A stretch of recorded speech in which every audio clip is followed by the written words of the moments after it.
Force cubes, one of life's great mysteries. The force cube is a Rubik's Cube or similar puzzle modified so that every face has one solid colour, meaning that the puzzle will remain eternally in a solved state. This enigmatic creation is a thing of great philosophy. The intricate puzzle reduced to something that can never be solved is always the same and yet always different with every turn made. Today, I will create these mystical devices. My name is GodCube, and that was a ridiculous intro. Let's get into the video. So the first thing to do was to get into these Diansheg magnetic 3x3s. I learned a cool trick. If you just pick all the cubes up and chuck them at your table, they will instantly unbox, so that's pretty handy. After that, I had to disassemble all of the puzzles.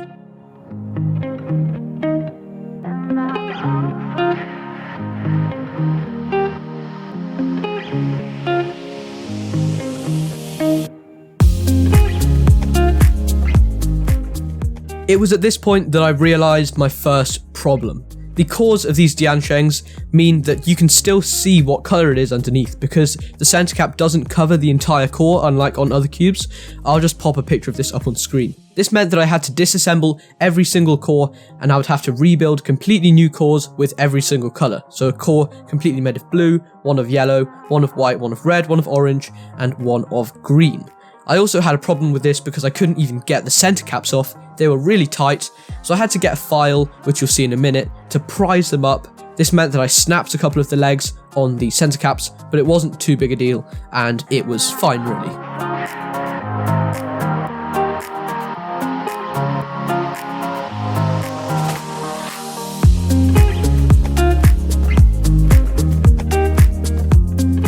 Alright, with the cores disassembled, it was time to break down all the pieces into their individual colours. And this bit was really satisfying, so I'll just sit back and let you watch this.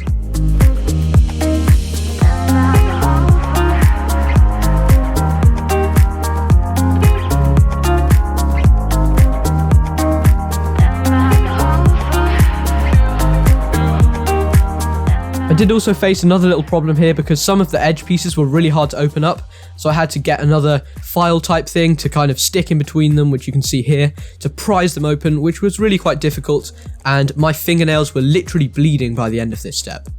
The things I do for you guys.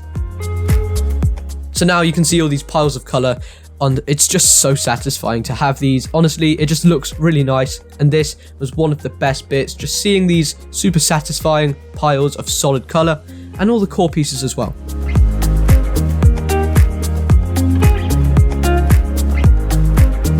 Next, it was time to build these pieces back up and make a complete set of blue pieces, green pieces, and so on. This is one of my favourite parts of the Force Cube process. It's very satisfying, very easy, and actually quite quick. Although I did have to file down some of the legs because some of the other ones were snapped off so the pieces wouldn't fit together. It was a bit complex, but it was fine in the end.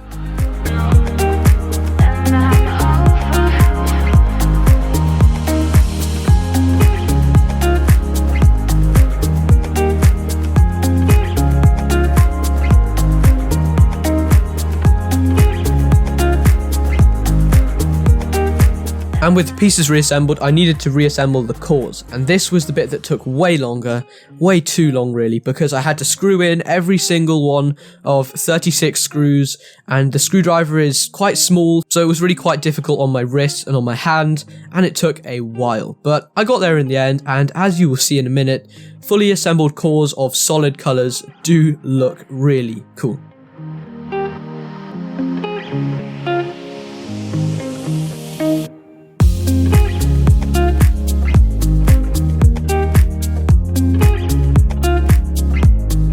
Here you go guys, the complete cores, they look really nice, and I think my favourite one is probably the orange core, which we're going to see in a minute. The green one is also really nice, but this orange one is so vibrant and just really great. So with these cores completely reassembled, it was finally time for me to put all the pieces back together and to rebuild these cubes. So let's get into that.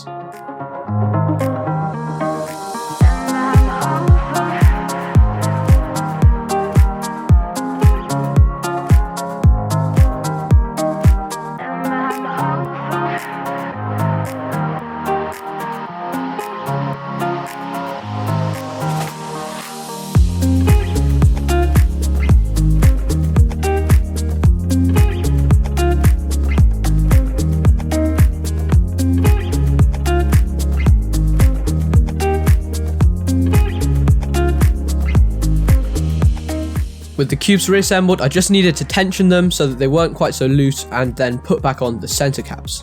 Again, tensioning them took a little while and was quite painful for my wrist, but I got there in the end.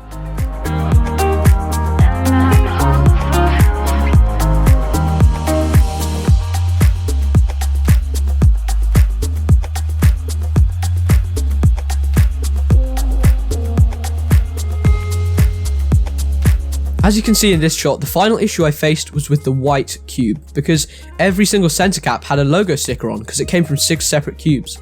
So I had to spend a really long time, about an hour I think, rubbing these caps with deodorant and files to try and get the logos off, but I just about managed to do it in the end. And there are still some little bits of black remnants of these logos, but the white looks pretty clean now and I'm pretty happy with how it turned out, but it's not my favorite one. I would definitely say that the yellow cube is one of my favorites. It's really bright, you have this nice fluorescent color that really pops, and I just think it looks very good to have on display and just to turn in your hand.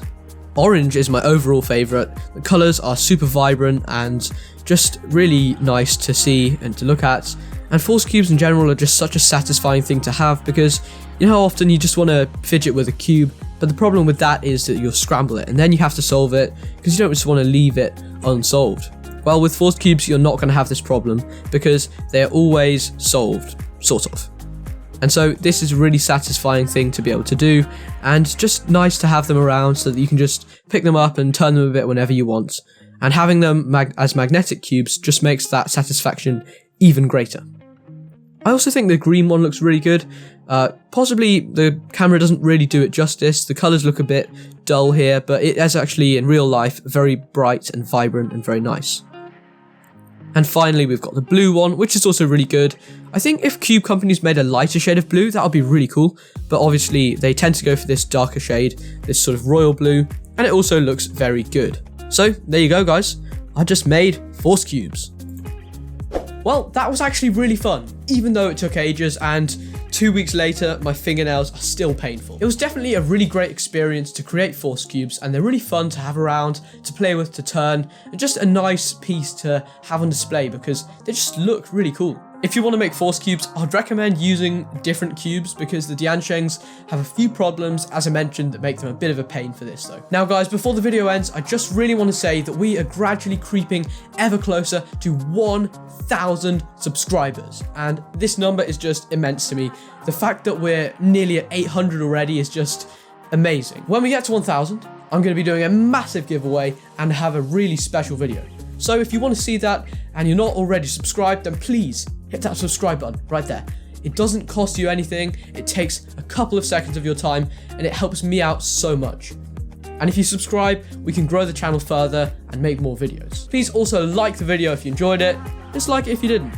Leave a comment down below telling me your thoughts, and also you can feel free to join my Discord server where you'll hear about other things and you can chat to me. You can also follow me on Instagram @GuardCube. So yeah, let's push towards 1K. Thank you all so much for watching, it really does mean a lot to me, and I'll see you in the next one. Goodbye.